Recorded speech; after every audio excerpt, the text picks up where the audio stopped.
2018 թվական ապրիլի 15 Ֆրանսիայի հրապարակ մոլեգնում է հեղափոխության շունչը եւ անգամ մարդը, ով չունի բարձրագույն կրթություն եւ իր կրթությունը հավաստող ամենաբարձր փաստաթուղթը Իջևանի թիվ 1 դպրոցի ավարտական ատեստատն է, խոսում է բարձրագույն կրթության մասին եւ ասում. Բոլոր բուհերը պետք է ապաքաղաքականացվեն, որևէ կուսակցական չպետք է իրավունք ունենալ լինել որևէ բուհի ռեկտոր եւ բոլոր բուհերը պետք է անցնեն 100% ինքնակառավարման, ինչ է սա նշանակում, որ բուհական ամբողջ ղեկավարությունը սկսած ռեկտորից ավարտած մյուս պաշտոնյաներով պետք է ընտրվեն բուհի բացառապես ուսանողների եւ դասախոսական կազմի համընդհանուր քվեարկությամբ։ Հիմա անցել է 8 տարի։ Մտածում ենք, ասում ենք, բայց չհաղթեր այդ հեղափոխությունը։ Բայց չլիներ էս մարդը մեր երկրի վարչապետ, ու այսօր գար, ու շատ հանգիստ, վարչապետի որոշումներով, առանց որևէ լարվածության, Երևանի պետական համալսարանի կառավարման խորհրդի նախագահի պաշտոնից հեռացներ պաշտպանության նախարարին Սուրեն Պապիկյանին։ Հայաստանի պետական տնտեսագիտական համալսարանի կառավարման խորհրդից հեռացներ Հանրապետության նախագահ Վահագն Խաչատուրյանին, որը սահմանադրությամբ իրավունք չունի զբաղեցնել որևէ այլ պաշտոն։ Գար ու հեռացներ Հայաստանի ազգային պոլիտեխնիկական համալսարանի կառավարման խորհրդից Արայիկ Հարությունյանին, դրանից առաջ Տիգրան Ավինյանին, Հայաստանի ազգային ագրարային համալսարանի խորհրդի նախագահից Գեգամ Գևորգյանին, Երևանի պետական լեզվահասարակագիտական համալսարանի խորհրդի նախագահից փոխվարչապետ Տիգրան Խաչատրյանին, դրանից առաջ փոխվարչապետ Համբարձում Մաթևոսյանին, Հայաստանի պետական մանկավարժական համալսարանի կառավարման խորհրդի կազմից կրթության նախարար Ժաննա Անդրեասյանին եւ այդպես շարունակ։ Բայց փաստորեն չի հաղթել այդ հեղափոխությունը։ Եվ դրա փոխարեն բուհերից հեռացվել են այն դասախոսները, ովքեր որս 18 թվականի ապրիլի 15-ի հայտարարության պետք է ընտրեին իրենց բուհերի ղեկավար մարմիններին։ Բազմաթիվ նշանավոր ակադեմիկոս, գիտությունների դոկտորներ, պրոֆեսորներ, գիտությունների թեկնածուներ, նշանավոր ոչ միայն դասախոսներ, այլ նաև հասարակության մեջ մեծ հարգանք վայելող գործիչներ հեռացվել են համալսարաններից բացառապես իրենց քաղաքական հայացքների համար։ Եվ միայն դասախոսները, պարզում է նաև, որ նաև ուսանողները, ովքեր հանդգնում են քաղաքացիական անհնազանդության գործողությունների մասնակից լինել։ Մենք արդեն ապրել ենք այն ժամանակաշրջանը, երբ կարմիր բերետավոր ոստիկանության հատուկ ջոկատայինները ներխուժում են անգամ Հայաստանի ամերիկյան համալսարան, Հայաստանի տարբեր բուհեր եւ ուսումնական պրոցեսը ընդհատելով այնտեղից հեռացնում են ուսանողներին։ Իսկ պատճառներն ի՞նչն են, այս կամ այն հարցում իշխանություններից տարբերվող կարծիք ունենալը։ 2022 թվական Բրյուսովի անվան լեզվաբանական համալսարանի, մանկավարժական համալսարանի եւ ֆիզկուլտ ինստիտուտի ուսանողները պարզապես բացահայտել էին այն գաղտնի որոշումը, որը պատրաստվում էր կայացնել կառավարությունը, փակելով միաժամանակ այդ 3 բուհերը, որի փոխարեն պետք է ստեղծվեր մի նոր համալսարան, որի անունը այդ պահին կրթության նախարար Դումանյանը անգամ չգիտեր։ Պարզապես փակել բուհեր։ Եվ այս ամենը սկսվեց ՀՊՏՀ Եղեգնաձորի մասնաճյուղից, առաջին մարզային բուհից, որը փակելու ոչ մի հիմնավորում չկար։ Իսկ դրանից հետո ընդունվեց մի օրենսդրական փաթեթ, որը նախատեսում է Հայաստանում փակել մինչև 4000 ուսանող ունեցող բոլոր բուհերը։ Դրա մեջ են մտնում գրեթե բոլոր մարզային բուհերը բացի Շիրակի պետական համալսարանից, դրա մեջ են մտնում բոլոր բուհերի մարզային մասնաճյուղերը, դրա մեջ են մտնում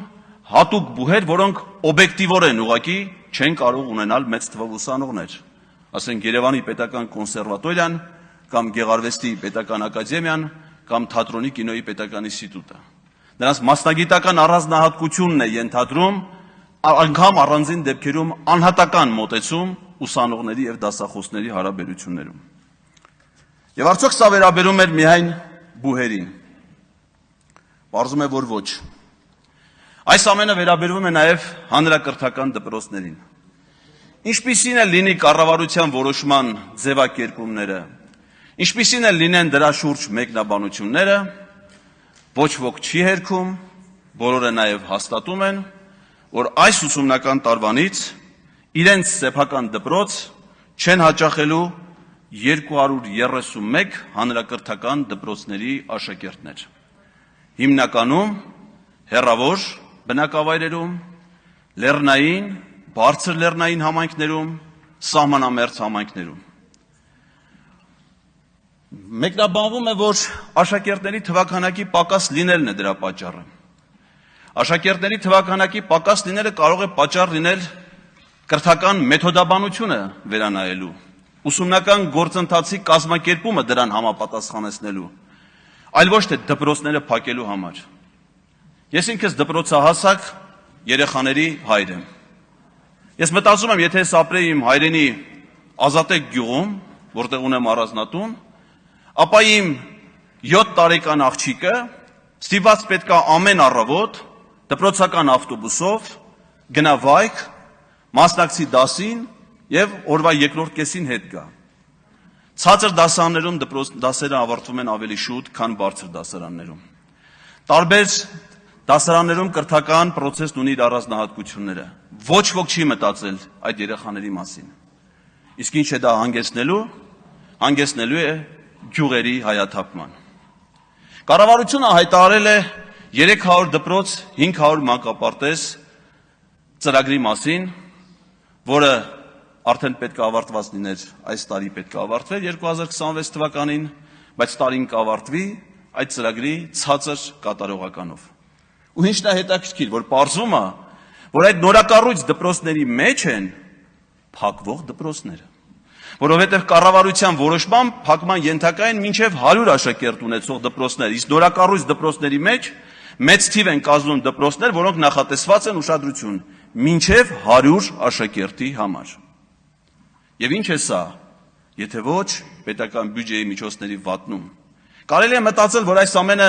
վատ կառավարման հետևանք է, բայց դա միայն առաջի տպավորությամբ։ Երբեմն նկատելի են այլ ծրագրեր, որոնք մտահոգության տեղիք են տալի։ Օրինակ ինձ հետաքրքիր է, թե ինչու է Վայոց Ձորի մարզում նոր դպրոց կառուցվում Գոմք եւ Եղեգիս համայնքներում, որտեղ մինչև 1988 թվականը առավելապես բնակվել են ադրբեջանցիներ։ Միգուցե այս ծրագիրը շատ հեռուն է գնում, փակել դպրոցները այն համայնքներում, որտեղ ապրում են հայեր,